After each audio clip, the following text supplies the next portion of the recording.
نحن نقص عليك نبأهم بالحق إنهم فتية آمنوا بربهم وزدناهم هدى وربطنا على قلوبهم إذ قاموا فقالوا ربنا رب السماوات والأرض لن ندعو من دونه إلها لقد قلنا إذا شططا. Baik, kita mulai. Sebelum dimulai, tadi siang Ustaz Abu Qatadah nge-WA saya. Beliau ngirim foto beliau sedang dirawat di rumah sakit. Ya. Jadi sedang diinfus, terus beliau foto itu terus dikirim ke saya. Beliau minta maaf, tadinya mau mengusahakan ke sini katanya. Cuma kata dokternya belum boleh keluar dari rumah sakit karena harus istirahat dulu. Maka beliau tadi meminta untuk izin dulu hari ini dan meminta ke saya untuk melanjutkan pembahasan Sahih Bukhari, ya. Tapi saya tidak akan melanjutkan tadarusnya beliau atau hancaannya beliau, ya. Saya akan melanjutkan pembahasan yang kemarin beberapa waktu lalu sempat saya isi juga, yaitu Kitabul Ilmi. Dan tadi beliau ya beramanah juga untuk majelis tetap jalan untuk melatih para penuntut ilmu, ya, beradab terhadap ilmu dan beradab terhadap majelis, ya, beradab terhadap ilmu dan beradab terhadap majelis. Baik, kita akan mulai ya pembahasan Kitabul Ilmi. Bismillahirrahmanirrahim. Alhamdulillah hamdan katsiran thayyiban mubarakan fih kama yuhibbu rabbuna wa yardah. Wa sallallahu ala Muhammadin wa ala alihi wa ashabihi wa man tabi'ahum bi ihsanin ila yaumiddin. Asyhadu an la ilaha illallah wa asyhadu anna Muhammadan abduhu wa rasuluh. Allahumma la ilma lana illa ma 'allamtana, Allahumma anfa'na bima 'allamtana wa zidna ilman. Qala Rasulullah sallallahu alaihi wasallam, fa inna khairal hadithi kitabullah wa khairal hadi hadi Muhammadin sallallahu alaihi wasallam wa syarrul umuri muhdatsatuha wa kullu muhdatsatin bid'ah wa kullu bid'atin dhalalah wa kullu dhalalatin finnar. Ikhwan wal akhwat al-mubarakun, di malam hari ini kita akan melanjutkan pembahasan Kitabul Ilmi bab yang ke-10. Babul ilmi qablal qaul wal amal. Bab ilmu sebelum berbicara dan berbuat. Bab ilmu sebelum berbicara dan berbuat. Seperti yang pernah dijelaskan oleh Ustaz Abu Qatadah di awal, ya, saya masih ingat karena saya ikut di sini. Ya, beliau menjelaskan bahwa terkadang Imam Bukhari ya menyebutkan dan menjelaskan tentang fikih beliau dalam bab, dalam nama penjudulan bab. Dan beliau menyebutkan di sini babul ilmi qablal qaul wal amal, merupakan ya, perintah belajar dulu sebelum berbicara dan berbuat, ya, sebelum berbicara dan berbuat. Sebagaimana Allah Subhanahu wa taala memerintahkan kita untuk berilmu sebelum mengenal tauhid, ya, atau memerintahkan kita berilmu untuk mengenal Allah. Allah berfirman dalam surat Muhammad ayat 19, fa'lam annahu la ilaha illallah wastaghfir lidzambika walil mu'minina wal mu'minat wallahu ya'lamu mutaqallabakum wa mathwaakum. Kata Allah, ya, fa'lam, belajar dulu, ya, belajar dulu, berilmu dulu, annahu la ilaha illallah, sesungguhnya tiada ilah selain Allah. Kita ingin kenal tauhid harus belajar. Kita ingin kenal fikih harus belajar. Kita ingin salat harus belajar.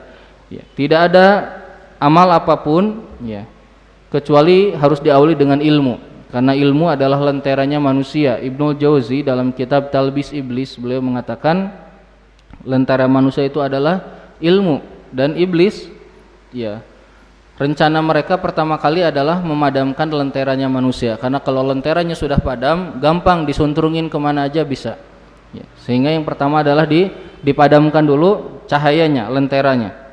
Maka kata Imam Al-Bukhari rahimahullah ta'ala, fabada abil ilmi, Allah memulai di dalam ayat surat Muhammad ini dengan ilmu. Jadi harus dengan ilmu. Ini kemarin sudah dijelaskan banyak hal tentang ilmu. Ya, hari ini kita akan bahas ya, sambil membahas hadis ini ya, kita akan bahas tentang sifat-sifat atau sifat yang harus dimiliki oleh para penuntut ilmu ya. Baik. Disebutkan dalam kitab ini, annal ulama hum warathatul anbiya warathul ilma man akhadahu akhadha bihadzin wafirin. Ya, sesungguhnya para ulama adalah pewaris para nabi. Karena para nabi mewarisi ilmu, maka Rasulullah SAW tidak mewarisi harta ya. Tidak ada warisan dari nabi kecuali ilmu. Man akhadahu akhadha bihadzin wafirin. Siapa yang mengambil ilmu diambillah dengan kuat ya, dengan sungguh-sungguh. Dan siapa yang menempuh jalan untuk menuntut ilmu, Allah akan mudahkan jalannya menuju surga. Kemudian Imam Bukhari menyebutkan satu ayat di surat Fatir, innama yakhsyallaha min ibadihil ulama, sesungguhnya yang takut kepada Allah dari hambaku adalah ulama. Kemudian di dalam surat Al-Ankabut ayat 43 Allah berfirman, wa ma ya'qiluha illal alimun, tidak ada yang berakal kecuali orang-orang yang berilmu ya. Taib. Kemarin sudah dibahas tentang, waktu saya ngisi di sini beberapa pekan lalu, waktu Ustaz Abu Qatadah izin juga ya, sudah dibahas tentang adab-adab yang harus dimiliki oleh para penuntut ilmu. Sekarang kita akan bahas dulu, sebelum masuk ke hadisnya, kita akan bahas tentang sifat yang harus dimiliki oleh para penuntut ilmu ya. Hal ini dijelaskan oleh Imam Asy-Syafi'i rahimahullahu taala ya. Beliau mengatakan, lan tanalal ilma illa bisittatin, engkau tidak akan menemukan, mendapatkan ilmu kecuali dengan 6 perkara. Berarti ada berapa? Ada 6 ya. Engkau tidak akan mendapatkan ilmu kecuali dengan 6 perkara ya. Yang pertama adalah kata Imam Syafi'i, saumbiuka ya antafsilaha bibayanin, aku akan jelaskan kepadamu tentang rinciannya ya. Yang pertama adalah zakaun, harus ada kecerdasan ya, harus punya kecerdasan ya, otaknya ini harus diasah, dia harus mengasah otaknya, harus berpikir ya. Kita tidak bisa mendapatkan ilmu dengan bersantai ya. Orang-orang menuntut ilmu, dia harus berpikir, harus menguatkan akalnya ya. Dia harus konsentrasi ya. Dia tidak bisa bersantai-santai, berleha-leha. Maka ya, Fudail bin Iyad mengatakan, di antara misalnya tentang ahlul Quran, beliau mengatakan ahlul Quran itu adalah para qurra, itu adalah mereka ya, para pemegang panji Islam. Kata beliau, layam bagi an yalhu ma'aman yalhu, dia tidak pantas berleha-leha seperti orang lain. Jadi harus memiliki zakaun, kecerdasan. Zakaun ini ya bisa diasah. Dan di antara para ulama salafus saleh dahulu, mereka memiliki zaka yang sangat tinggi sekali. Ya. Di antaranya misalnya Qatadah. Qatadah ini muridnya siapa? Qatadah ini seorang tabi'in, muridnya siapa? Taib, sebelum saya mulai ya, belajar itu, kajian itu, ada majelis di mana antum bisa dapat nasihat, ada majelis di mana antum bisa mendapat ilmu ya. Kalau ingin nasihat, banyak di tempat tabligh akbar, kajian-kajian besar ya, ceramah umum. Kalau ilmu harus memang di tempat ilmu, belajar ilmu. Kalau orang dapat ilmu biasanya nasihatnya dapat. Di sini kita belajar ya, taib. Jadi nggak apa-apa agak serius ya. Qatadah ini seorang tabi'in, murid siapa? Murid Ibnu Mas'ud ya, beliau tinggalnya di Kufah ya, seorang mufassir dari kalangan tabi'in ya, kibaru tabi'in, termasuk mufassirnya para tabi'in. Kalau antum baca tafsir, suka ada kalimat Mujahid berkata, Qatadah berkata, Ikrimah berkata, ini semuanya adalah para mufassirnya tabi'in. Beliau ya, beliau ini buta ya, buta, beliau dari kecil tidak bisa melihat, tapi beliau menjadi mufassir dari kalangan tabi'in. Apa keunggulan beliau dan siapa gurunya? Gurunya adalah Ibnu Mas'ud ya, gurunya adalah Ibnu Mas'ud. Apa keunggulan beliau?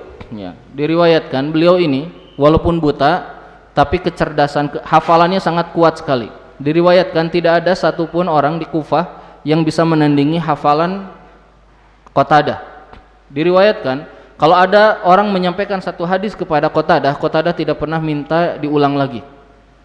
Ya, enggak pernah minta diulang lagi. Tolong Syekh ulang lagi. Ustaz, tolong ulang lagi tadi itu apa? Enggak pernah. Kata Qatadah, aku langsung hafal.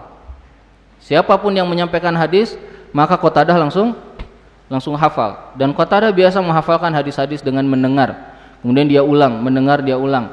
Ya, diulang, diingat terus, dikuatkan di pikirannya.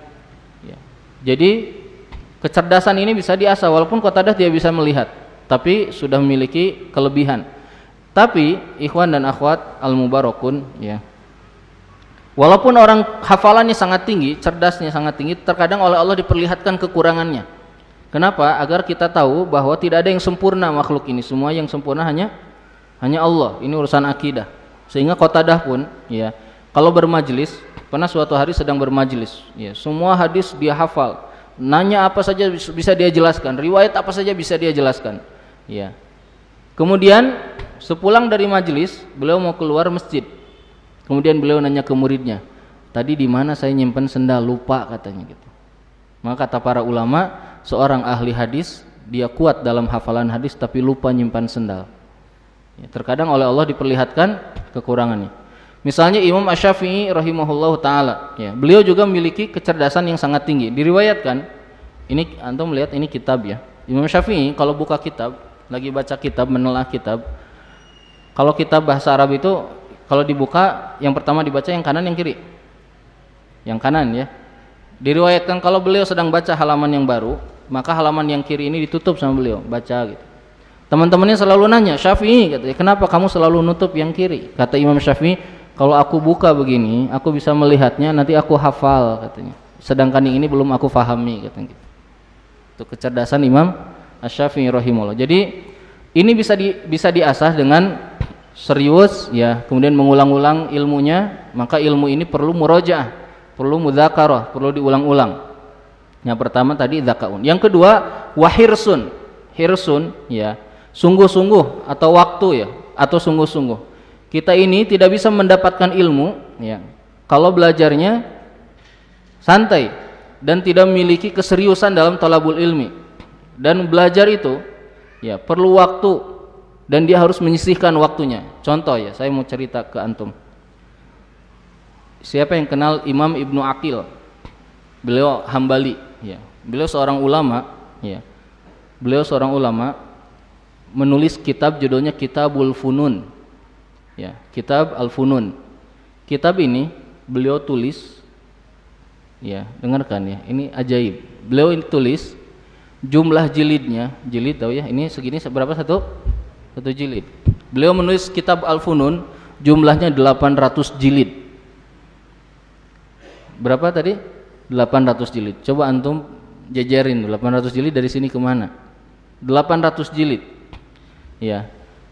Ketika sampai sekarang yang dicetak tidak semuanya, ya, yang hanya ada beberapa, tapi di mukadimahnya dijelaskan bahwa kitab itu 800 jilid. Nah, Ibnu Aqil ini ditanya, gimana kok bisa kamu nulis buku 800 jilid? 800 jilid. Bayangkan 800 jilid. Kalau satu jilid segini, 800 jilid, ya, 10 wae seueur gitu. Ini 800. Gimana caranya? Kata Ibnu Aqil, yang pertama adalah hirsun, katanya, perhatian terhadap waktu. Aku akan ringkas waktu makanku, katanya. Jadi kata beliau, aku akan ringkas waktu makan. Mana waktu makan, ya, yang bisa menghabiskan waktu, maka aku akan ringkas. Ya, aku akan ringkas. Misalnya ada makanan gandum. Gandum ini kalau keras dikunyah, lama nggak ngunyahnya? Lama. Maka beliau kasih air yang lebih banyak biar gampang ditelan. Jadi beliau betul-betul menyiasati tiap waktu agar waktunya sangat banyak untuk belajar. Masya Allah, ya, ulama dulu tuh hirsunnya luar biasa. Dan, ya, perhatikan, nanti ini nyambung dengan tip atau sifat yang kelima, ya. Jadi belajar ini, ya, perlu kecerdasan tadi, ya, kemudian perlu perhatian yang penuh. Kita nggak bisa belajar itu, ya, seperti kita sekarang, ya, Masya Allah, asal gitu, ya, datang di majelis, ya, kemudian nanti kalau mau diskusi sama orang, mau nge-share, tinggal buka Google 1-2 hadis, kemudian kita debat, ya. Masya Allah, kita lihat cara belajarnya para ulama dahulu, bagaimana mereka menjaga hadis. Misal, ya, misalnya ada seorang ulama namanya Abu Dzar Al-Harawi, ya, siapa? Abu Dzar Al-Harawi. Abu Dzar Al-Harawi, ya, beliau mengatakan, beliau sedang membicarakan satu hadis. Ya, di hadis itu beliau bingung. Ini riwayatnya pakai tasydid atau enggak pakai tasydid. Jadi ada satu kata di riwayat itu, ya. Ini tuh pakai tasydid atau tidak pakai tasydid? Kemudian beliau berkata, maka aku berkeliling ke semua perawi yang meriwayatkan hadis ini selama 40 tahun untuk ya menjelaskan dan memfikskan hadis ini itu ya diriwayatkannya pakai tasydid atau tidak pakai tasydid. Siapa beliau ini? Ulama besar, muhaddits. Ya. 40 tahun hanya untuk satu hadis itu. Masya Allah, mungkin kita nggak kebayang ya. Kita berita nggak jelas aja kita sampaikan ke orang lain. Ini satu hadis, ya beliau teliti sampai 40 tahun. Misal lain, ya Jabir bin Abdillah, tahu Jabir bin Abdillah? Ya, Jabir bin Abdillah, beliau mengambil hadis dari Abdullah bin Unais. Ya, siapa Abdullah bin Jabir bin Abdillah ini sahabat, ya sahabat. Beliau ngambil satu hadis dari Abdullah bin Unais.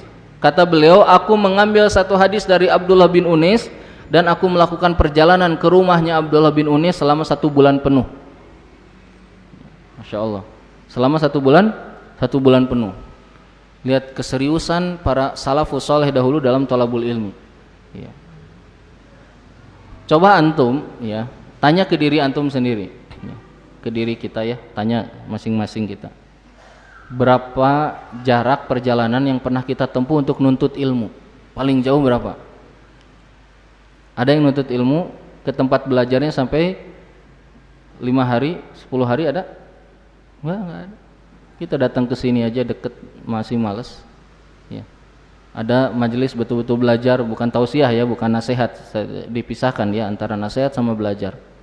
Kita malas. Ya. Ini 1 bulan sahabat Jabir bin Abdullah datang ke rumahnya Abdullah bin Unais, sedang ngambil satu hadis. Ya, hanya ngambil 1 hadis. Contoh lain. Ya, contoh lain. Ya. Seorang tabi'in, ya. Seorang tabi'in, ya. Tabi'in ini, ya, saya lupa namanya, pernah mengambil hadis dari Amru ibnul As, ya, dari Amru ibnul As. Ya. Adailami, ya. Imam Adailami mengambil hadis dari Amru ibnul As, ya. Dan dia berjalan kaki ke Amru ibnul As yang berada di Taif, ya, untuk mengambil satu hadis yang bunyinya hadisnya innallaha kataba, ya, innallaha la yaktubu lil mu'minin, ya, sesungguhnya Allah akan mencatat bagi orang beriman, ya, bil hasanati, satu kebaikan itu dengan bi alfi hasanatin, dengan 1000 atau 1.000.000 kebaikan. Hadis ini diambil oleh tabi'in ini ke rumahnya Amru ibnul As, ya, di mana di Taif, dan beliau di mana? Di mana tadi? Beliau sahabat, ya, tabi'in ini rumahnya di Palestina. Coba antum bayangkan, Palestina di mana kalau di peta? Taif di mana? Palestina itu di sini, Palestina itu di sini, Taif itu di sini. Jadi di sini. Jauh. Ya, hanya untuk datang satu hadis sudah selesai. Ya, selesai. Ini apa yang saya sampaikan ke antum semuanya, ya, agar kita tahu bahwa, ya, ilmu yang kita pelajari di depan kita ini bukan ilmu gampang. Ini orang yang meriwayatkan di sini ini sudah berjalan, ya, kemana-mana, ya, dan mereka serius. Ya, mungkin beda dengan kita yang sedang belajar hari ini. Ya, kita cukup dengar 1-2 nasihat, kemudian banyak berbicara ke sana kemari. Ya, makanya kata Ibnu Abbas, pertama kali kalau kamu baru belajar, dengar dulu, kata, jangan banyak bicara, dengar, duduk yang benar. Ya. Makanya disebutkan oleh para salaf, siapa yang ilmunya sedikit maka dia banyak mengingkari orang lain. Ya. Siapa yang ilmunya banyak maka dia, ya, akan lebih tahu mana yang benar dan mana yang salah dengan ilmu. Ya. Taib, saya akan cerita lagi, kisahkan lagi tentang Hirsun, ya. Satu kisah yang ajaib sekali. Ya, kisah ini sangat ajaib sekali. Nama yang meriwayatkan namanya Ziyad bin Al-Hubab. Ya, siapa namanya? Ziyad mengatakan, aku sedang berada di sebuah majelisnya, ya, Sufyan Ats-Tsauri. Siapa Sufyan Ats-Tsauri? Beliau tinggalnya di Kufah. Ya. Sufyan Ats-Tsauri. Beliau, ya, tinggalnya di Kufah. Sufyan Ats-Tsauri. Dikatakan ketika aku sedang duduk itu, Sufyan Ats-Tsauri meriwayatkan satu hadis. Hadisnya bunyinya gini. Kata Sufyan, ya, aku mendengar, ya, kata Sufyan, dari Usamah bin Zaid. Perhatikan ya, ini kisahnya rada panjang. Antum cerna ya. Dari Usamah bin Zaid, ya. Siapa tadi? Dari Usamah bin Zaid, ya.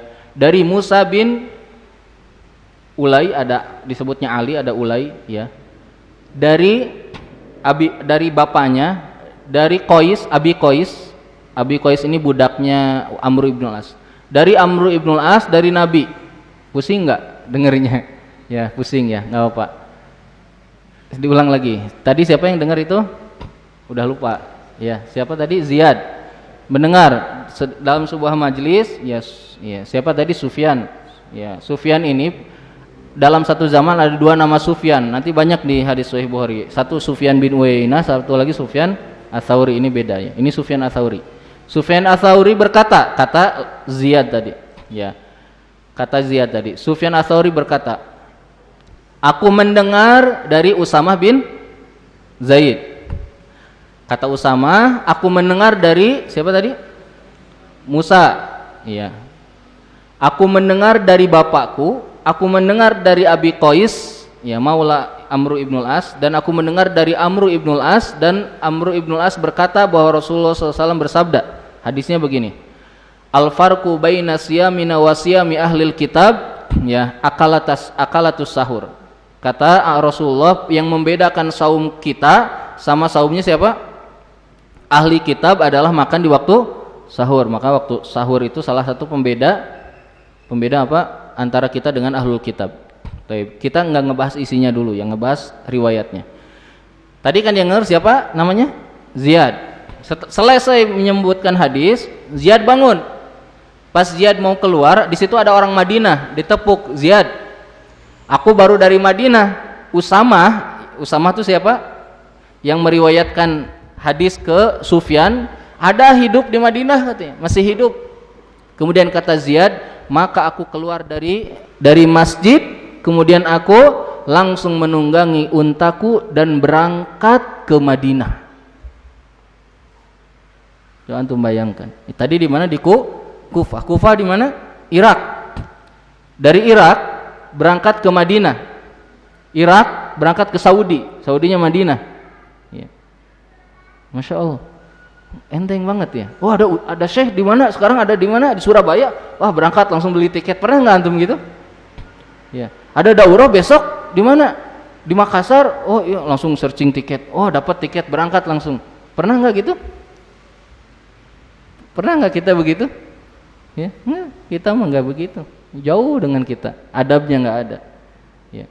Kemudian diriwayatkan Ziyad langsung sampai ke mana? Ke Madinah. Sampai di Madinah dicari rumahnya Usamah bin Zaid. Sampai di rumah Usamah, assalamualaikum. Waalaikumsalam. Ada perlu? Ya, saya ada perlu. Apa perlunya? Kata dia, saya kemarin di Kufah, beberapa waktu lalu di Kufah mendengarkan satu hadis dari Sufyan Ats-Tsauri. Dia mendengar dari engkau, ya, engkau mendengar dari Musa mendengar dari bapaknya mendengar dari Abi Qais mendengar dari Amr ibn al-As mendengar dari Rasulullah, dan begitu disebutkan hadisnya. Kemudian kata Usamah bin Zaid, ya, aku mendengar dari Musa mendengar dari bapaknya mendengar dari Abi Qais mendengar dari Amr ibn al-As mendengar dari Rasulullah, dan hadisnya disebutkan yang tadi itu. Disampaikan, oh, dapat nih langsung dari perawinya, ketemu, oh ini benar perawinya. Lihat.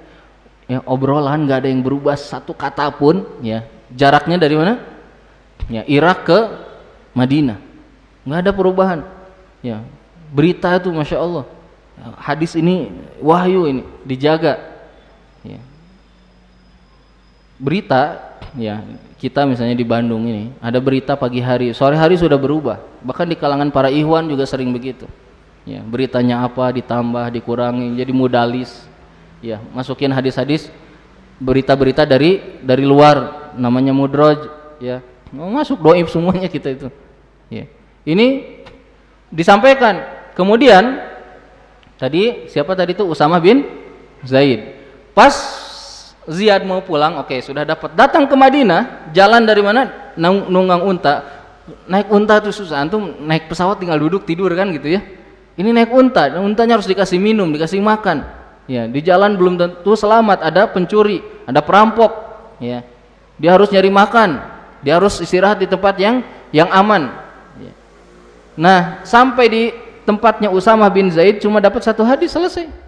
Kemudian ketika mau dia pergi, kata Usamah, "Hei, Ziyad, yang meriwayatkan hadis itu kepadaku namanya Musa, dia masih hidup di Mesir," katanya. Kemudian kata Ziyad, "Maka aku langsung menunggangi untaku berangkat ke Mesir." Lihat, ini masih ngomong 1 hadis nih, ini belum ngomong hadis yang lain nih. Masih ngomong hadis 1 hadis. Hadis apa? Hadis tentang al-farqu baina siyamina wa siyami ahlil kitab akalat tasahur. Perbedaan antara saum kami dengan saumnya ahli kitab adalah makan waktu sahur. Masih ngomong 1 hadis. Kemudian berangkatlah siapa? Ziyad sampai ke Mesir. Antum tahu tadi di mana? Irak, Madinah, terus ke Mesir. Masya Allah. Mau nyari apa ke Mesir? Ini untuk menetapkan hadis ini sahih. Bahwa betul-betul saya dapat hadis ini dengan riwayat yang sahih. Sampailah di Mesir, sampai di Mesir, kemudian dicari rumahnya Musa. Ya. Ada yang mengatakan Musa bin Ulay, ada yang mengatakan bin Ali. Sampai di sana, kemudian keluarlah seorang laki-laki, kata beliau yang sangat wibawa. Kemudian aku berkata, "Ya, engkau Musa, ya, ada perlu apa?"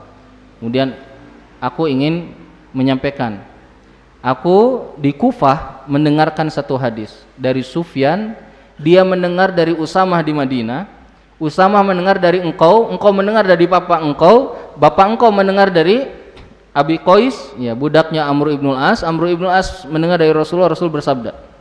Betul katanya, saya mau ngambil riwayat itu. Lihat, ini ngambil sanad, ini 1 hadis. Kemudian kata beliau, ya betul, aku mendengar hadis ini dari bapakku dari Abi Qais dari Amr ibn al-As, Amr ibn al-As dari Rasulullah, Rasul bersabda, al-farqu baina siyamina wa siyami ahlil kitab akalatus sahur. Perbedaan antara saum kami dengan saumnya ahli kitab adalah makan waktu sahur. Ya. 1 hadis berapa negara? 3. Kita ya baca hadis itu rame hadis ilmu lewat. Adabnya enggak ada. Ya, makanya ilmunya enggak barokah. Ya, kita anggap enteng ya riwayat apa kok isinya begitu. Mereka itu ya tadi siapa? Abu Dzar Al-Harawi ya. Beliau ini salah satu imamnya mazhab Maliki ya. Mazhab Maliki ini imamnya diantaranya adalah Ibnu Abdul Bar ya. Kalau mazhab Syafi'i siapa?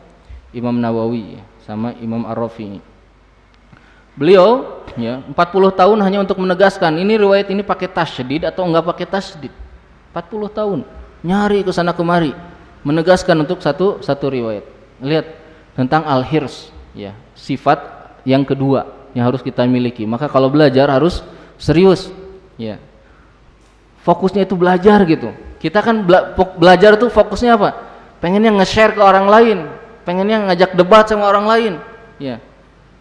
Tujuan belajar itu untuk kemarin sudah disampaikan untuk mengangkat ketidaktahuan, kebodohan dari diri kita, untuk menjaga syariat Islam ini agar tetap ada ya, dengan benar. Kalau kita belum bagus, belajar terus sampai kuat ilmu kita. Maka harus memiliki al-hirs ya. Sehingga misalnya antum bermajelis di sini dengan Ustaz Abu Qatadah, belajar Sahih Bukhari, duduk di sini terus sampai selesai. Ya, harus sabar. Gimana Ustaz kalau hujan? Gimana kalau Abu Qatadahnya nggak hadir? Jadi riwayatkan di kalangan para salafus saleh itu banyak murid-murid para salafus saleh yang ingin belajar dari gurunya nggak keluar rumah berhari-hari, ditungguin di depan pintunya.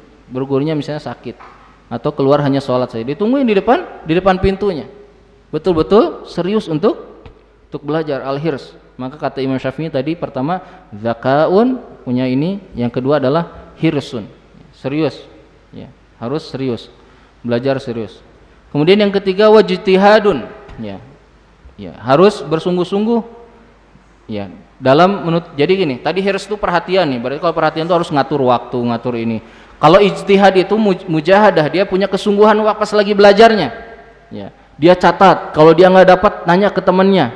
Ini apa tadi saya nggak jelas ini siapa perawinya gitu. Nggak usah ngarang antum tulis gitu ya. Nggak usah nanti salah. Antum tanya, ini benar nggak perawinya? Tadi antum nulis apa? Ya. Ada mujahadah yang kuat, ada kesungguhan dalam menuntut ilmu. Ya. Ada kesungguhan dalam memahami din ini.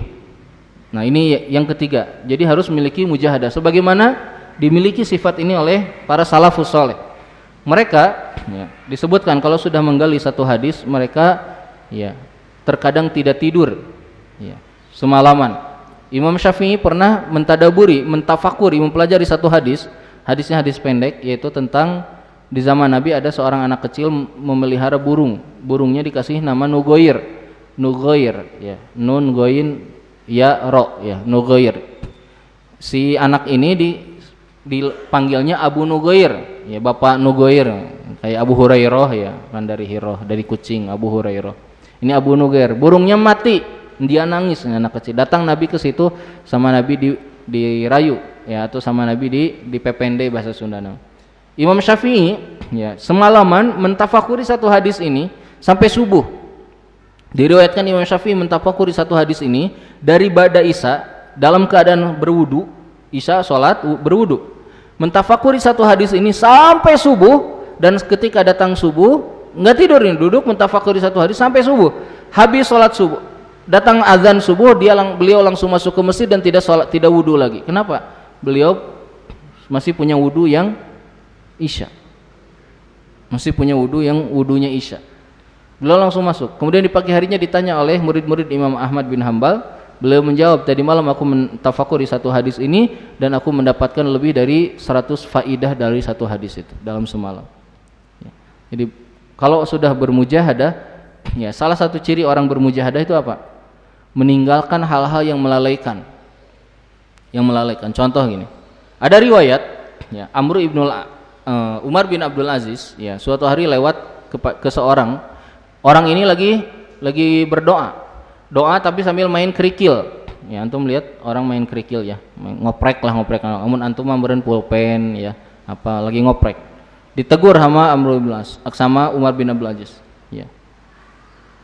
Bi'sal khatib anta katanya. Seburuk-buruknya orang yang lagi berdoa tuh kamu katanya. Seandainya kamu lepaskan kerikil-kerikil itu dan serius meminta kepada Allah, Allah akan berinya. Kemudian dia buang. Sama kan kayak kita. Ya ngaji tapi pikirannya misalnya kemana ya, lagi zikir tapi lagi murojaah hafalan ya, tapi handphonenya hurung wae, tiap aya WA masuk ditinggali ngafalin lagi. Nah ini bisa dipanggil ke dia, bi'sat talib anta gitu, seburuk-buruknya penuntut ilmu kamu, seandainya handphone kamu diletakkan kamu bisa pintar gitu. Jadi harus memiliki keseriusan ya, kesungguhan dalam thalabul ilmi. Maka salah satu ciri orang serius dan salah satu ciri orang bersungguh-sungguh adalah menghilangkan hal-hal yang mengganggu dalam thalabul ilminya. Apa yang bisa menghilangkan dari hal yang mengganggu dalam thalabul ilminya. Maka ya ini harus diperhatikan. Misalnya gini ya, sungguh dan serius itu gini. Antum tahu Ibnul Qayyim al-Jauziyah ya, sering bukunya banyak ya, Ibnul Qayyim al-Jauziyah. Beliau seorang ulama, muridnya Imam Ibnu Taimiyah ya. Beliau temannya dan gurunya juga dari Ibnu Katsir. Beliau ini kutubnya banyak, kitabnya banyak, nulis setiap hari, tidak ada waktu kecuali nulis, belajar, ngajar, nulis, belajar, ngajar, terus gitu. Nggak ada waktu untuk menerima tamu. Tapi kalau ada tamu ditolak nggak ditolak. Beliau kemudian merancang, pokoknya kalau ada tamu saya akan gunakan untuk melakukan hal yang itu bisa dilakukan di waktu ada tamu, tapi sering dilakukan ketika belajar. Apa itu? Meruncingkan pensil katanya.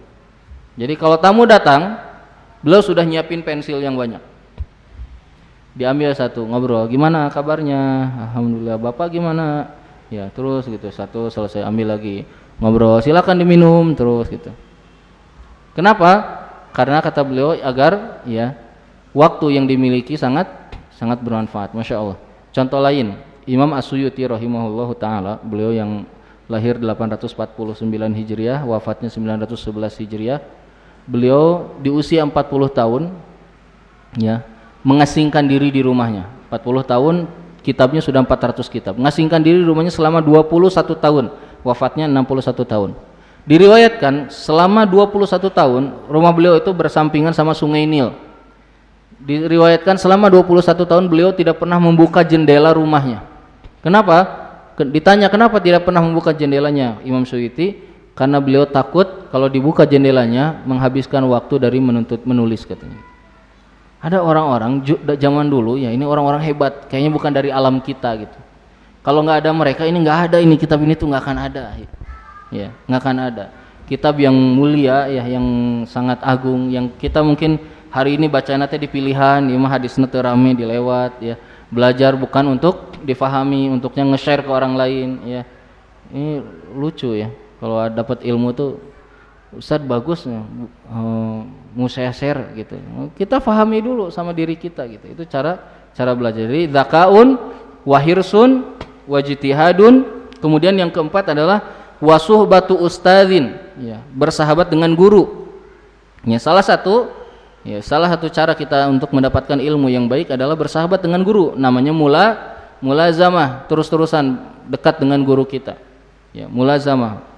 Kalau antum ya misalnya gini, ya lucu ini ya, ada murid, ya, Ustadz izin nggak ikutan daras, nggak ikutan belajar ke Ustadz. Kenapa? Soalnya lagi ada tabligh akbar, ada Ustadz dari luar, ya datang ke Bandung. Ya saya lupa Ustadz Syafiq waktu itu atau Ustadz siapa, datang ke Bandung. Terus orangnya bilang, Ustadz saya izin, saya mau berguru dulu ke Ustadz Syafiq katanya. Antum berguru sabar aja, atau lain berguru eta mah, ya dengar tausiah antum mungkin dapatnya di parkiran kata saya itu.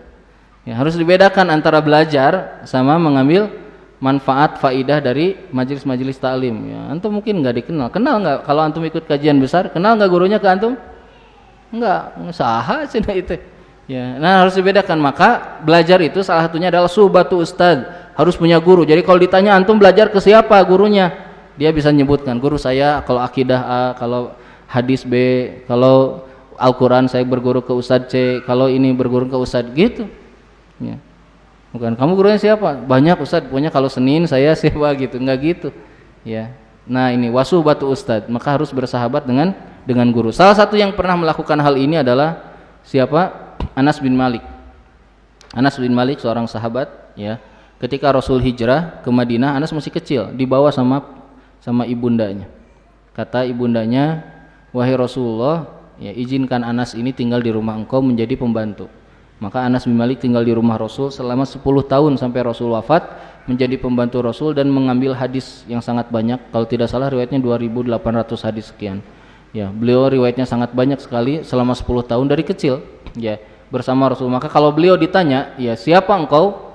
Ya, beliau dengan bangganya akan mengatakan, ana khadimu Rasulillah. Aku adalah pembantunya siapa? Rasulullah Shallallahu Alaihi Wasallam. Dengan bangganya beliau akan menyebutkan saya pembantunya Rasul. Nah beliau ya setiap hari bersama Rasul, itu namanya mulazamah, ya mulazamah. Jadi terus-terusan ya berguru. Imam Syafi'i belajar ke Imam Malik di Madinah. Imam Syafi'i ini lahirnya di Palestina, kemudian hijrah waktu ayahnya meninggal, hijrah ke mana? Pindah ke Mekah, tinggal di Mekah, kemudian belajar di Mekah, kemudian ketika sudah tumbuh dewasa berangkat ke mana? Berangkat ke Madinah, belajar berguru ke Imam Malik. Ketika berguru ke Imam Malik di Madinah, di perjalanan itu, ya, namanya thalabul ilmi itu, ada hambatan nggak? Banyak. Antum misalnya mogok, ya, bensin habis, itu hambatan. Perlu nggak berhenti, kemudian nggak jadi ngaji, atau misalnya mau kapok mau kadinya deui gitu? Enggak. Ya, itu akan selalu ada dalam hambatan dalam thalabul ilmi. Imam Syafi'i waktu mau berangkat kata ibundanya, wahai Syafi'i, katanya, ibunda sudah menyiapkan uang 400 dirham untuk bekal engkau selama di Madinah. Dibikinkanlah di bajunya itu, di dalamnya itu ada saku di dalam bajunya, dimasukkan uangnya di situ. Berangkatlah Imam Syafi'i dengan rombongan berdagang ke kota Madinah, rombongan dagang. Di tengah jalan dirampok, ada begal, dikumpulkan. Kemudian begal ini mengumpulkan semua barang-barangnya. Jadi sok keluarin semua uangnya katanya. Barang-barang dikeluarin semuanya. Ditanya lagi, diteror satu-satu. Mana siapa yang belum keluar? Semua udah, katanya udah semuanya. Imam Syafi'i ini dilewat karena kelihatan wajahnya miskin. Ya, dari 4 mazhab ini 2 imam mazhab kaya, 2 lagi miskin. Siapa yang kaya? Siapa yang kaya dari 4 mazhab? Antum mazhabnya apa? Anak mau tahu. Siapa yang kaya? Abu Hanifah sama Imam Malik. Ya, yang miskin ini Imam Syafi'i sama Imam Ahmad. Saking miskinnya Imam Syafi'i itu, ada satu majelis nggak bisa dia duduk di situ karena ada syarat yang dia nggak bisa. Akhirnya dia duduknya di luar. Ya, di luar kelas, ya, di majelis itu. Di luar kelas. Tapi ya, setelah beres majelis itu beberapa waktu, yang paling pintar tuh Imam Syafi'i katanya daripada yang ada di situ. Imam Syafi'i ini ya miskin. Nggak ditanya sama perampoknya, Imam budak miskin, nih dilewat. Udah kan beres kumpulin. Ditanya lagi siapa yang Imam Syafi'i angkat tangan. Saya, katanya. Saya masih ada uang kok nggak diminta, kata Imam Syafi'i. Terus, wah kamu jangan bohong, katanya. Kamu tuh kelihatan wajahnya miskin. Enggak, saya bener ada, katanya. Coba dicek, dilihat. Wah betul ternyata ada. Kemudian dipanggillah sama pimpinan begalnya. Kenapa kamu melakukan ini? Kata pimpinannya. Kata Imam Syafi'i, karena aku diamanahkan di rumah oleh ibu, ya selama belajar harus jujur, tidak boleh bohong. Kemudian aku harus melakukan itu dan aku lakukan. Kemudian pemimpin begalnya menangis dan bertaubat. Kemudian dia mengatakan, kamu rombongan ini dari tempat ini sampai Madinah akan kami kawal, katanya. Akhirnya dikawal oleh rombongan begal sampai kota Madinah. Taib, nanti kita akan lanjutkan setelah sholat insyaallah. Bismillah. Kita akan lanjutkan pembahasan Kitabul Ilmi.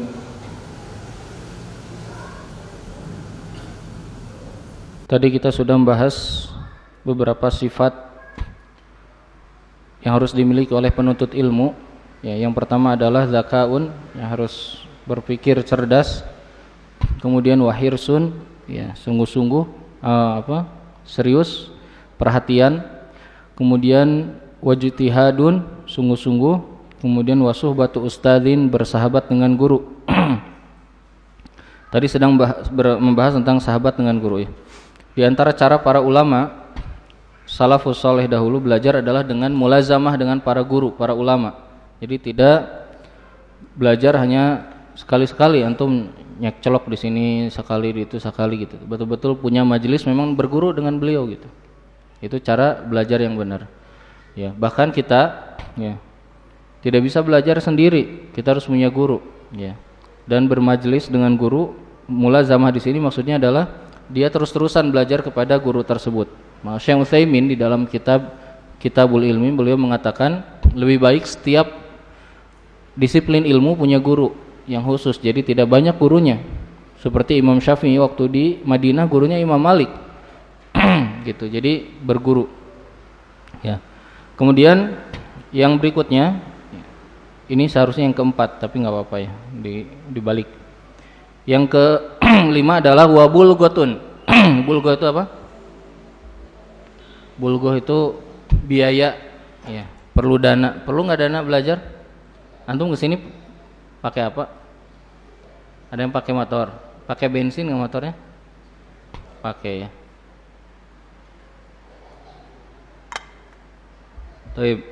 Jadi perlu biaya. Seperti tadi kisah Imam Syafi'i, ya, bawa bekal, ya. Dan di antara sunnahnya salafus saleh adalah bersedekah sebelum belajar. Ya, bersedekah sebelum belajar. Ya, di antara sunnahnya para salafus saleh adalah bersedekah sebelum belajar. Jadi zakatnya thalibul ilmi itu adalah sedekah sebelum belajar. Zakatnya para pengajar adalah mengajarkan ilmunya. Ya. Jadi gitu. Jadi bersedekah.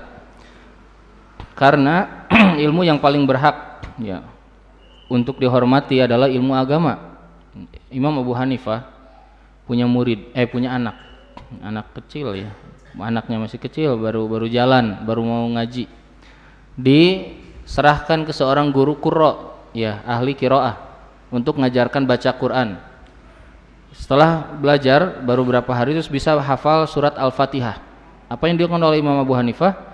Abu Hanifah mengatakan, ya, terima kasih engkau sudah mengajarkan ilmu kepada putraku, dan ini infaknya, maksudnya apa? Upahnya. Apa upahnya? Upahnya beberapa dirham ya yang diberikan kepada guru itu kalau dikonversikan ke hewan itu sekitar 100 kambing. Hanya satu surat Al-Fatihah. Ya, hanya satu surat Al-Fatihah. Jadi ilmu agama ya butuh untuk dikuatkan agar barokah. Jadi gini, kalau ingin belajar bagus itu ya, faktor-faktor itu harus kita datangkan gitu. Kita enggak cuma semangat datang di majelis kemudian pulang. Kadang ada orang mungkin enggak barokah. Ilmunya mungkin ngajinya tiap hari, pagi sampai malam. Tapi mungkin tidak berubah dalam hidupnya, tidak ada, enggak terlihat. Ini amalnya biasa aja. Malam hari jarang bangun, ya. Al-Qur'an enggak pernah baca misalnya. Enggak berubah. Oh, berarti ilmunya tidak barokah. Berarti ada poin-poin yang mereka tinggalkan. Jadi poin-poin faktor-faktor semua ini harus didatangkan oleh kita. Ya. Taib yang terakhir adalah watuluz zaman, waktu yang panjang. Jadi belajar membutuhkan waktu yang panjang kayak tadi ya. Siapa? Jabir bin Abdullah ya bertemu dengan Abdullah bin Unais ya, mengambil satu hadis saja harus berjalan selama 1 bulan. Jadi belajar itu perlu waktu, maka harus sabar. Thalabul ilmi itu harus sabar ya, harus perlu butuh kesabaran yang tinggi. Nah, masalah kita sekarang ini para pemuda penuntut ilmu hari ini tidak sabaran. Ya, pengennya cepat langsung ahli. Ya, ini berbahaya. Dia harus sabar. Ya, sehingga di sini di dalam kitab ini disebutkan di dalam kitab Sahih Bukhari, wa qala Ibnu Abbas berkata, kata Ibnu Abbas, kunu rabbaniyina hukama fuqaha. Jadilah kalian manusia-manusia rabbani ya, hukama fuqaha. Makna rabbani adalah faqih terhadap agama, ulama. Jadi makna rabbani itu adalah ulama. Antum sering dengar mungkin generasi rabbani itu bukan generasi yang cuma semangat amal dakwah, tapi adalah para ulama yang dimaksud ya. Jangan salah memaknai ini. Kalau ribiyun ya, di Al-Qur'an ada ribiyun ya, qatala ma'ahu ribiyun min ahli. Itu ribiyun itu adalah mereka ahli ibadah. Kalau rabbaniyun mereka adalah para ulama. Nah, dikatakan ar-rabbani, seperti apa ciri rabbani itu? Alladzi yurabbin nas bisigoril ilmi qabla kibarihi. Ya, kata Imam Bukhari, beliau menukil dari Ibnu Abbas. Ya, Ibnu Abbas berkata, jadilah orang-orang rabbani, dan dikatakan orang rabbani itu adalah yang mengajarkan manusia ya, dengan ilmu yang kecil dulu sebelum yang besar. Kalau ada orang baru belajar, ya Ustaz, ya atau ana belajar apa ya, ini pengen belajar misalnya apa? Pengen belajar akidah. Oh, antum baca aja itu akidah Thahawiyah misalnya. Ya. Atau misalnya ana ingin belajar fikih nih. Oh iya, baca aja itu kitabnya Imam Az-Zahiri misalnya. Ya. Atau baca kitab Al-Majmu' Syarah Muhadzab. Pusing lah antum kan baru belajar, harus dari yang kecil dulu, bertahap. Harus bertahap, maka harus sabar ya, dalam thalabul ilmi itu perlu waktu yang panjang. Taib. Sebagai penutup di kajian ini saya akan ya akhiri dengan kesalahan-kesalahan yang sering terjadi yang dilakukan oleh para penuntut ilmu. Ini diambil dari perkataannya Syekh Utsaimin ya. Syekh Utsaimin mengatakan ya, di antara kesalahan yang sering dilakukan oleh para penuntut ilmu yang harus dihindari ya, yang pertama adalah sifat hasad. Sifat apa? Hasad. Ini bahaya, penyakit. Ya, Ustaz Abu Qatada saya masih ingat. Saya banyak ya perkataan-perkataan beliau itu nempel gitu ya di kepala. Beliau mengatakan di sini ya, waktu saya hadir gitu ya. Beliau mengatakan hasad yang paling bahaya itu hasad di antara para ulama, para penuntut ilmu. Kalau hasad pedagang itu hanya pedagang doang. Hasadnya petani aja. Tapi kalau hasad penuntut ilmu itu bawa agama, bawa umat, ya, maka bahaya sekali. Nah, hasad ini kata Syekh Utsaimin ini penyakit pertama yang sering terjadi di antara para penuntut ilmu. Ya, hasad. Jadi akhirnya terjadi pertengkaran, adu domba. Ya, sehingga dikatakan dalam riwayat iblis itu tidak bisa membuat manusia menyembah ya dia ya. Jadi iblis itu bisa membuat manusia menyembah dia di semua tempat di bumi ini kecuali satu tempat. Di mana? di Mekah dan di Madinah. Nggak ada yang menyembah syaitan, semuanya bertauhid. Yang non muslim dikeluarkan dari tanah haram. Nah, apa yang dilakukan oleh iblis? Maka di situ disebutkan dalam riwayat, maka iblis melakukan at-tahrish. Tahrish itu apa? Ngadu domba. Suruh sujud nggak bisa, adu domba. Gelut. Jadi umat Islam ya kalau sudah rajin di masjid, ngajinya rajin, hati-hati. Iblis nggak akan selesai itu. Dia akan bikin kita adu domba, kelahi, ya, kelahi. Padahal misalnya nggak ada permasalahan. Misalnya urusan khilafiyah atau misalnya kitanya aja belum ngerti, ya, kitanya aja belum paham. Ini berbahaya. Apalagi tadi misalnya mengingkari seseorang karena hal yang dia tidak paham, ya, karena dia tidak paham. Ya, misalnya gini, menilai orang, ya, bermanhaj benar atau tidak dilihat dari misalnya dari apa? Dari handphonenya gitu. Oh, handphonenya iPhone mah manhajnya nggak benar gitu. Bisa nggak gitu? Nggak bisa. Ya, itu nggak benar. Ya, misalnya apa? Ngelihat dari sisi-sisi yang antum tuh nggak bisa menilai begitu. Harus tahu permasalahan baru bisa menilai seseorang. Maka hasad ini bahaya sekali. Syekh Utsaimin mengatakan hasad adalah akhlak paling buruk, ya, karena dia benci dengan takdir yang Allah tetapkan kepada saudaranya. Benci kepada takdir yang Allah tetapkan pada saudaranya. Taib, diringkas aja ya, karena waktu. Kemudian yang kedua adalah al-ifta bi ghairi ilmin, berfatwa tanpa ilmu. Berfatwa di sini salah satunya adalah menjawab atau menjelaskan atau menyampaikan sesuatu dari agama ini tanpa ilmu. Ya. Abu Bakar radhiyallahu an, ya, beliau mengatakan ayu ardin tuqilluni wa ayu samain tudhilluni lau atakallam fi kitabillahi mala alam. Bumi mana yang bisa menaungi, langit mana yang bisa menaungiku, dan bumi mana yang bisa aku pijak kalau aku berbicara tentang Al-Quran tanpa ilmu. Ali bin Abi Thalib mengatakan yang paling membuat hatiku sejuk adalah kalau aku ditanya dan aku bilang tidak tahu, aman. Imam Malik ditanya oleh utusan dari sebuah negara, bawa pertanyaan 40 pertanyaan. Imam Malik ulama besar datang ke kota Madinah, ditanya 40 pertanyaan, tiap ditanya bilangnya enggak tahu, la adri. Cuma 4 yang bisa dijawab. Orang yang utusan ini kesel. Wahai Imam Malik, engkau ulama paling pintar, kata. Kok cuma bisa 4 yang dijawab? Kata Imam Malik, pulanglah kamu ke negeri kamu, ceritakan ke masyarakat di sana Imam Malik bodoh, tidak punya ilmu, cuma bisa baca, cuma bisa jawab 4, dan aku tidak apa-apa, aku tenang, katanya.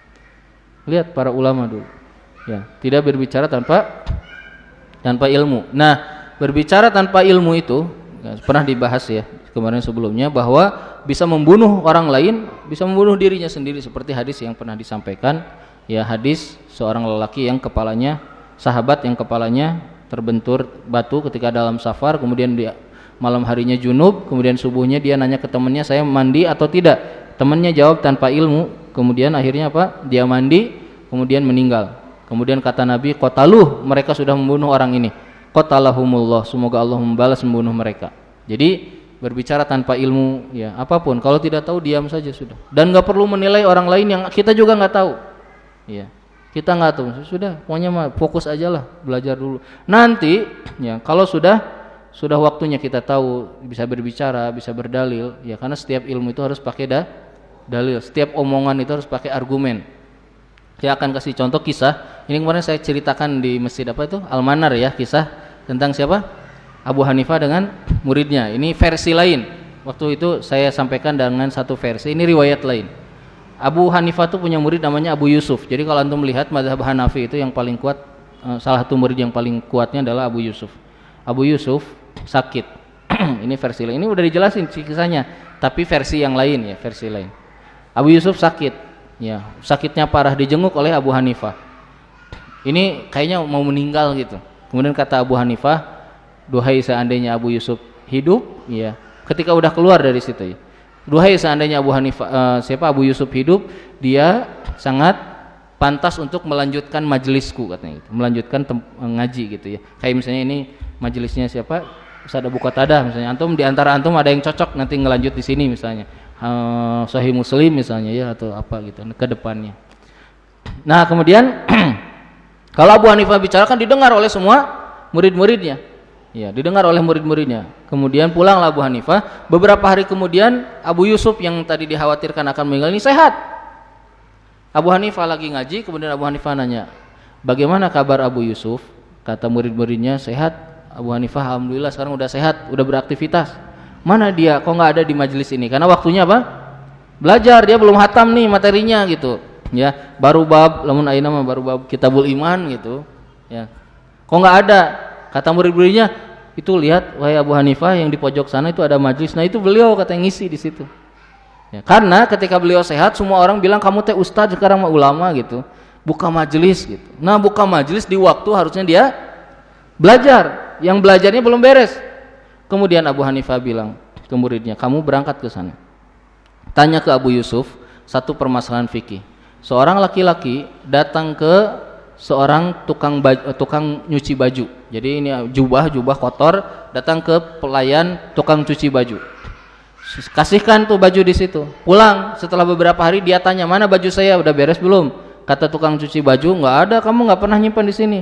Mana buktinya? Nggak ada bukti. Dalam Islam ya orang yang menuduh harus punya bukti ya. Al bayyinatu alal mudda'i, kata Nabi, al bayyinatu alal mudda'i. Orang yang menuduh harus punya bukti. Dia nggak punya bukti, sudahlah pulang sedih, bajunya hilang. Padahal jujur dia. Setelah beberapa hari sadar tuh si tukang nyucinya, tobat dia, akhirnya dibawa tuh baju yang udah rapi ke rumah. Pak, saya salah kemarin, saya bohong, saya sudah tobat, ini baju engkau ada betul di saya. Tanyakan ke Abu Yusuf, si tukang nyuci itu berhak nggak dapat upah dari nyuci baju itu? Kalau dia jawab berhak, katakan jawabannya salah.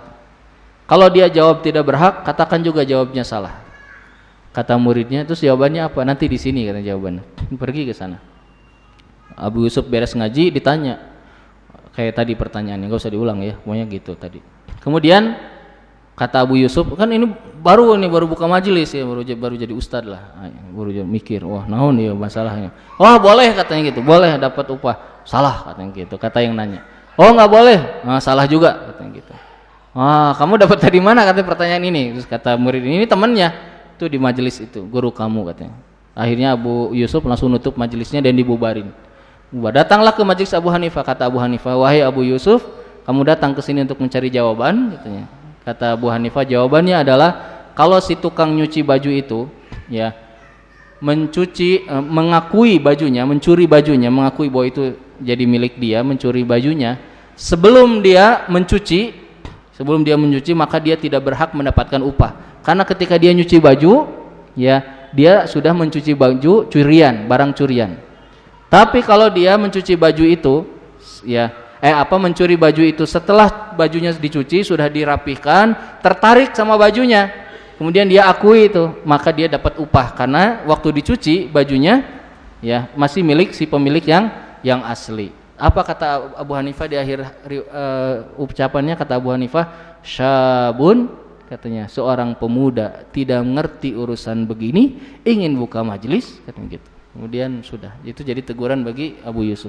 Nah dari kisah ini ya kita bisa dapat, maka kita ya harus belajar dulu sebelum punya ilmu ya. Nah yang terakhir ya yaitu adalah at-tasaddur ya, atau berilmu dulu sebelum, atau menguatkan ilmu dulu ya sebelum ingin tampil atau ingin berdakwah atau ingin membuka majelis atau ingin mengajar. Harus ahli dulu gitu. Antum mau ahli itu di bidang yang ingin antum sampaikan.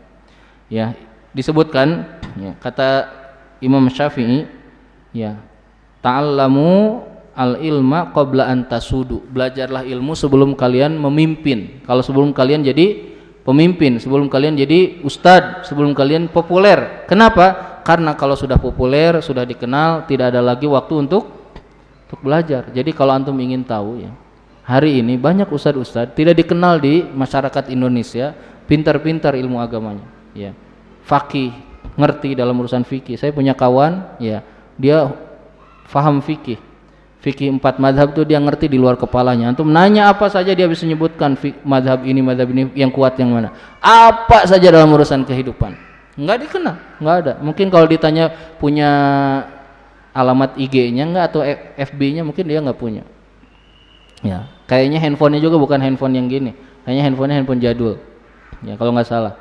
Belum kayaknya enggak punya WA. Ya. Jadi banyak sekarang yang lagi apa? Lagi belajar terus, ingin menguatkan ilmunya sebelum ya tampil.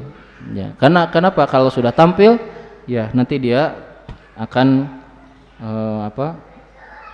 tidak ada waktu lagi ya untuk menuntut ilmu. Taib. Itu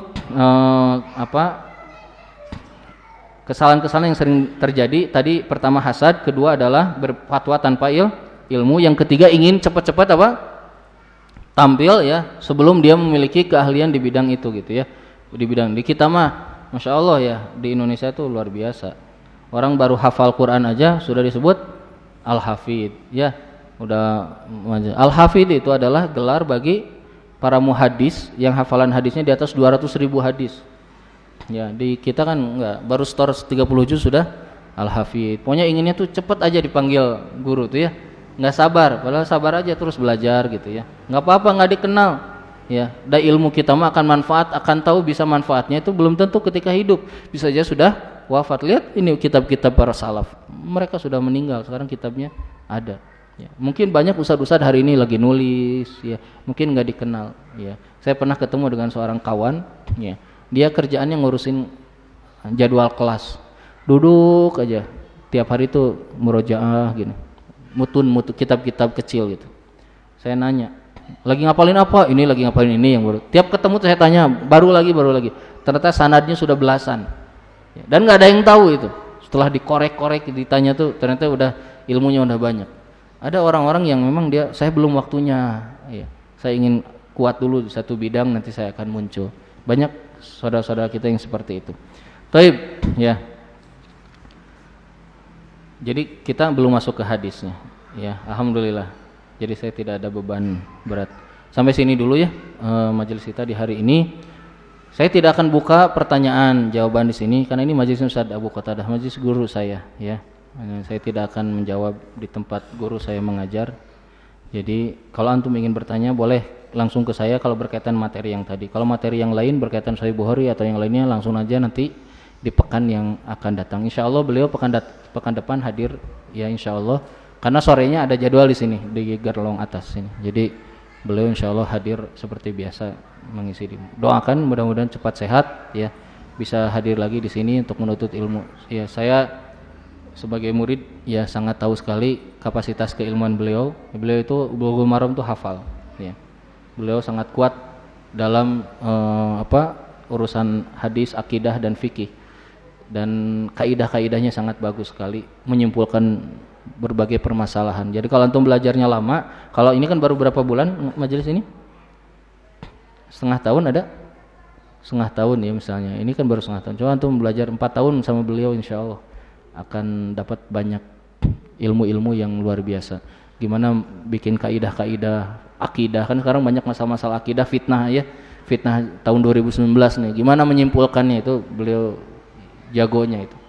Nah, jadi banyak belajar, insya Allah nanti kita akan banyak dapat ilmu. Sabar ya di majelis ini, ajak yang lain untuk bersabar juga, karena perintah sabar itu isbiru wasobiru, sabar kita dan ajak orang lain untuk bersabar juga. Taib, itu dulu ya majelis kita di malam hari ini. Kita akhiri dengan kafaratul majelis. Subhanakallahumma wa bihamdika asyhadu an la ilaha illa anta astaghfiruka wa atubu ilaik. Walhamdulillah. Wassalamualaikum warahmatullahi wabarakatuh.